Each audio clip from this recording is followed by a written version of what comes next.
Good morning to all. We are on our chapter 3 Genetics. पिछली class में मैंने आपको मेंडलिज्म के बारे में बताया था, रीडिस्कवरी ऑफ मेंडलिज्म के बारे में बताया था और मेंडल ने प्लांट में पी का सिलेक्शन क्योंकि ये बताया था कौन कौन से कैरेक्टर्स पर उसने स्टडी की थी, जो कॉन्ट्रास्ट कैरेक्टर थे पी के, वो सब बताए थे और जेनेटिक टर्मिनोलॉजी के बारे में हमने बात की थी ना। आज भी हम जेनेटिक टर्मिनोलॉजी को ही पढ़ेंगे जिसमें हम 9th पॉइंट पढ़ेंगे मोनोहाइब्रिड क्रॉस। मोनोहाइब्रिड क्रॉस का मतलब होता है it is a cross made to study the inheritance of a single pair of alleles or factor of a character and is called monohybrid cross. Monohybrid cross, इस cross में हम study करते हैं inheritance या जेनेटिक्स की जिसमें single pair of alleles होता है या single pair of factor present होता है, मतलब एक ही तरह का एलिल प्रेजेंट होता है जो एक ही कैरेक्टर को शो करता है, वो होता है monohybrid cross. Dihybrid cross, it is a cross made to study the inheritance of two pair of factor or allele of two genes and is called dihybrid cross. Dihybrid cross का मतलब है कि इसमें हम स्टडी करते हैं उन inheritance की जिसके दो पेयर या टू पेयर ऑफ एलिल्स की स्टडी करते हैं, टू पेयर ऑफ एलिल की स्टडी करते हैं जिसमें दो तरह के अलग अलग जीन्स प्रेजेंट होते हैं। ट्राइहाइब्रिड, a cross in which the inheritance of three pair of alleles of factor are studied is called trihybrid. ट्राइहाइब्रिड का मतलब है कि इसमें हम स्टडी करते हैं inheritance of three pair of allele, तीन पेयर ऑफ एलिल की स्टडी करते हैं जिसे ट्राइहाइब्रिड क्रॉस कहता है। याद रखें मोनोहाइब्रिड में वन पेयर ऑफ एलिल की स्टडी की the cross in which we study the inheritance of one pair of allele. Dihybrid we study inheritance of two pair of allele, and trihybrid a cross in which we study inheritance of three pair of alleles की study करते हैं।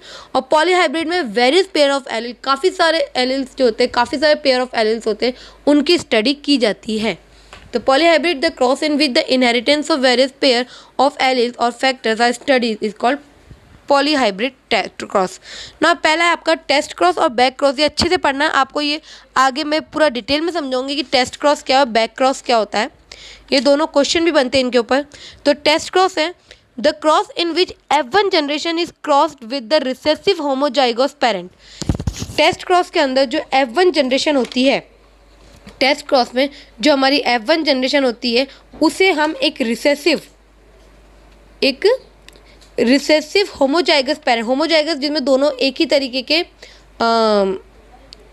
Homozygous अगर मैं कहूँ तो इसमें एक ही तरह का गैमेट होता है, उस होमोजाइगस पेरेंट्स के साथ क्रॉस कराया जाता है, उसे हम कहते हैं टेस्ट क्रॉस। आप देख सकते हैं क्वेश्चन में टेस्ट क्रॉस, मैं डायग्राम में आपको बता रही हूँ कि किस तरीके से जो F1 जनरेशन में आपको हेट्रोजाइगस और होमोजाइगस मिलते हैं, उन होमोजाइगस को आपस में हम क्रॉस करा देते हैं, एक होमोजाइगस पेरेंट के साथ क्रॉस कराते हैं। बैक क्रॉस में the cross in which the F1 generation is cross with one of its parents is called back cross. Back cross का मतलब नाम से पता लग रहा है वापस उल्टा चलना है बैक क्रॉस पे, यानी कि जो F1 जनरेशन हमें मिलती है उस जनरेशन को उसी के पेरेंट से हम क्रॉस कराते हैं, उसी की पेरेंट सेल से हम क्रॉस करा देते हैं, वो आपकी होती है बैक क्रॉस। नेक्स्ट है आपका रेसिप्रोकल क्रॉस। रेसिप्रोकल का मतलब है उल्टा, यानी कि the cross in which plant A, यानी कि जो tallness planted capital T tall plant is use as the male parent, while plant B यानी कि small T is use as the female parent. In second case plant A is use as the female parent and plant B is use as the male parent which is called reciprocal cross. Reciprocal cross का मतलब है कि इसमें दो तरह के plant लेंगे, दो एलील ले रहे हैं हम, एक प्लांट दोनों होमोजाइगस होगा, एक प्लांट मेल होगा दूसरा फीमेल होगा। हमने इसमें जहाँ पहले एक प्लांट यानी कि जो टॉल प्लांट है जिसमें कैपिटल टी एलील है उसे हमने मेल प्लांट माना, और जिसमें स्मॉल टी है उसे हमने फीमेल प्लांट माना, आपस में क्रॉस करा और फिर उसके बाद उल्टा क्रॉस कराएंगे, मतलब जिसे हमने मेल प्लांट माना था उसे फीमेल प्लांट मानेंगे और जिसे फीमेल माना था उसे मेल प्लांट मानेंगे, यानी इसे हम कहते हैं reciprocal cross. Parental generation, the plant which are cross to get new hybrid offspring are called parental generation. Parental generation का मतलब है कि वो प्लांट जिन्हें न्यू हाइब्रिड या नई प्लांट्स को पाने के लिए क्रॉस कराया जाता है उसे हम कहते हैं पेरेंटल जनरेशन। मतलब जब दो प्लांट को आपस में क्रॉस करा के हम नया प्लांट ग्रो करते हैं, नया प्लांट पाते हैं, तो जिन दो प्लांट को आपने क्रॉस करा था वो पेरेंटल प्लांट हो जाते हैं, वो पेरेंटल जनरेशन हो जाती है। नेक्स्ट है आपका F1 यानी कि first generation. The first generation produced by the cross hybridization between genetically different individual और पेरेंट। F1 जनरेशन वो जनरेशन होती है जहाँ पर हम क्रॉस हाइब्रिडाइजेशन कराते हैं, किनके बीच? जेनेटिकली डिफरेंट पेरेंट्स के बीच, जो जेनेटिकली डिफरेंट होते हैं, मतलब जिनका जैसे एक बोना हमने एक ड्वार्फ प्लांट ले लिया और एक टॉल प्लांट ले लिया, इनके बीच कराई हमने, वो होता है F1 जनरेशन। F2 जनरेशन में होती है, इसमें जो हाइब्रिड प्रोड्यूस होते हैं by cross between F1 generation, जो हाइब्रिड प्रोड्यूस होते हैं उन्हें हम F1 जनरेशन से क्रॉस करा देते हैं। Monohybrid ratio, it is a ratio obtain bye monohybrid cross. Monohybrid ratio का मतलब है वो रेशियो जो मोनोहाइब्रिड क्रॉस से बनता है। और dihybrid ratio, it is ratio obtain by the dihybrid cross, वो रेशियो जो डाईहाइब्रिड क्रॉस से बनता है। उम्मीद करूंगी आपको ये जेनेटिक टर्म समझ आ गई होंगी सारी। नाउ नेक्स्ट हमारा है मेंडल्स के लॉ ऑफ इनहेरिटेंस। आनुवंशिकता के जो नियम मेंडल्स ने दिए थे, मेंडल्स के नियम क्या क्या थे? तो Mendel conducted breeding experiment on garden pea Pisum sativum and formulated some important principal called Mendel's law of heredity of और लॉ ऑफ इनहेरिटेंस।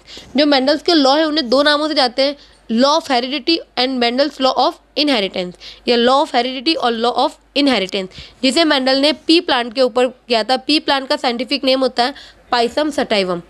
इनके ऊपर क्या था? इसने 3 नियम दिए थे, law of dominance, law of segregation या law of purity of gametes, और तीसरा जो आपका था वो था लॉ ऑफ इंडिपेंडेंट एस्ट्रोमेट। तो आज हम पढ़ेंगे लॉ ऑफ डोमिनेंस। डोमिनेंस का मतलब होता है कि जो प्रभावी है, जो अपना प्रभाव दिखा रहा है वही आगे रहेगा, जो रिसेसिव है वो अपना प्रभाव दूसरे के आगे नहीं दिखा पाएगा। मतलब एक गैमेट अपना पूरा प्रभाव दिखा के सामने आ रहा है, दूसरा गैमेट जो है पहले गैमेट की वजह से छुप गया है, उसका प्रभाव नहीं दिखा पा रहा। तो जो अपना प्रभाव दिखा रहा है, जो अपना इफेक्ट दिखा रहा है, उसे हम कहते हैं dominance.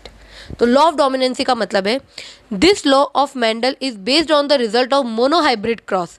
According to this law, out of two contrasting allemorphic factors, only one express itself is an individual. The factor that expresses itself is called dominant, while the other which is not expressed is called recessive. Mendel का जो नियम था law of dominant, इस नियम के अनुसार जो factors अपने आप को इंडिविजुअली प्रेजेंट कर रहा है, एक्सप्रेस करता है, और एक ही अपने आप को एक्सप्रेस कर पाता है, ओनली वन एक्सप्रेसेस इटसेल्फ। और वो फैक्टर जो अपने आप को एक्सप्रेस करता है वो डोमिनेंट होता है, जबकि वो फैक्टर जो अपने आप को एक्सप्रेस नहीं कर पाता उसे हम कहते हैं रिसेसिव। जैसे इसने एक एग्जांपल दिया, इफ़ अ प्योर और homozygous tall plant P plant is cross with homozygous dwarf plant.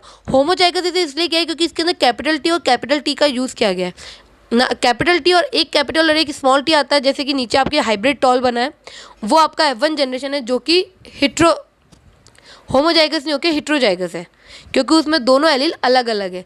तो होमोजाइगस टॉल प्लांट और होमोजाइगस ड्वार्फ प्लांट को जब आप क्रॉस कराओगे तो आपको हाइब्रिड टॉल प्लांट मिलेंगे। ये हमारी F1 जनरेशन है। और क्यों? क्योंकि फिनोटाइप अगर आप देखोगे इसका होता है 100% टॉल प्लांट ही मिलेंगे। ये आपका F1 जनरेशन है। इसके बाद सेकेंड लॉ और बाकी बैक क्रॉस हम कल पढ़ेंगे। तब तक के लिए थैंक यू।